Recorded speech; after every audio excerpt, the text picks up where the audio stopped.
Mr. Washiri Ẹ̀ṣẹ̀rẹ̀ ṣẹ́rí ọ̀gbẹ́ni máa ń jọ mí lójú ẹ̀yìn tí a kéde ní bínú ni Mr. Washiri tó rè mí máa post fídíò yín o ẹjọ ní bínú ẹ̀yìn tí a kéde ẹja lọ wọ. Sincere attempt to have a proper understanding of the Yoruba cosmology, we have to adopt what is called the holist approach. What this means is that we first have to seek to understand the Yoruba worldview as a whole before we can understand it in parts, and that is what is called holism. If you want to understand a society, you've got to understand that society first as a whole before it can make sense to you in parts, not the other way around. In fact, if you don't have a holistic understanding of a thing, it is impossible to understand that thing in parts. This is the mistake most of us make. How can I make sense of a person's action, for instance, when I lack the understanding of who that person actually is? So when you approach the Yoruba culture, it is a huge mistake to disregard it as a whole and just seek to understand bits of it. That is why it has become difficult for most of our own people to understand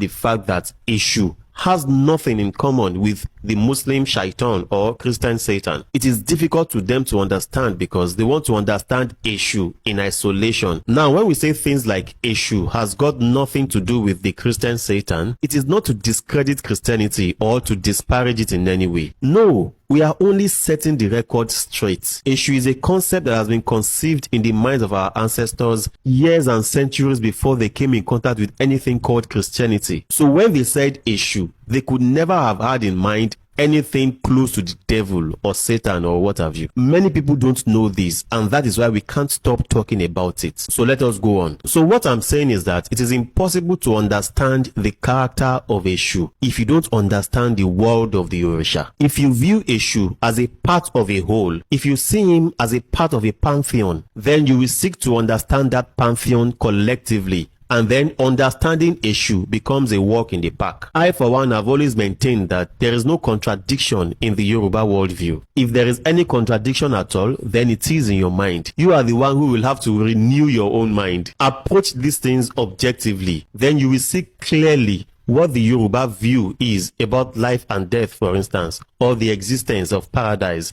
or hellfire. It is very much possible to adopt a scientific approach to the study of our own culture, because the culture itself is scientific to start with. So now let us try to understand the Yoruba world of the Orisa. What is Orisa? They are not gods, they are Orisa. We don't worship them. A máa ń bọ Orisa ni, a kì í sin Orisa. A bọ Orisa lámọ̀. Àgbọ́ àsìn òrìṣà rí, Olódùmarè nìkan là ń sìn, and that is why we call him Ọlọ́run, Olú-ọ̀run. Ọ̀run is a word that means source, origin. The word is very much synonymous with Orísun. That is why when something gets damaged or when something perishes, we will say that ó ti parun, parun, death to the source, because Run means source. So Olódùmarè is the one we call Ọlọ́run, and the closest English translation for that would be God. But we don't use Ọlọ́run for the Orisa. We don't say Ọlọ́run irin for Ògún. We don't say Ọlọ́run omi for Olókun. No,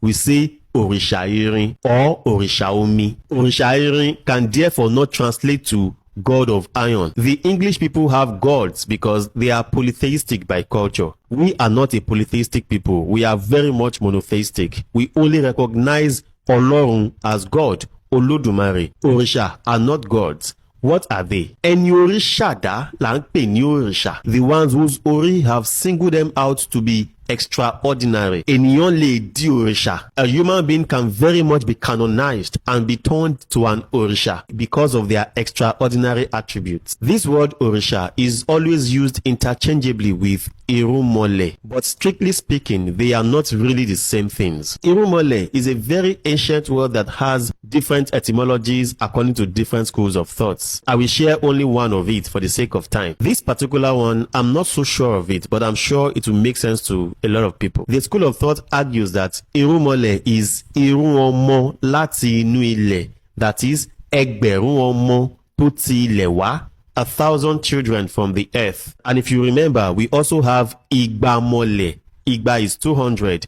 200 children from the earth, 200 sons or daughters of the earth. And then there is Okonlenirinwo Mole, which is 401 children of the earth or of the soil. Together they make 1,601. And the narrative is that these are the primordial forces sent by Olodumare to the earth when he wanted to establish our world as it is today. These are the sets of principles by which our world operates. They are the mountains, the rivers, the leaves, the trees, the air we breathe, and every other thing that make up our world. So when anything goes wrong with any aspect of the universe, àwọn irúnmọlẹ̀ yìí la máa ń bọ kí ló bá lè tùbà kó bá lè túṣẹ́. Òrìṣà are a set of principles, a body of knowledge that must be recognized if we don't want chaos in our world. They are the various ways through which Olodumare can be accessed, Olodumare being too great to be directly approached. That is the Yoruba belief system. The Orisha and Irumole are laws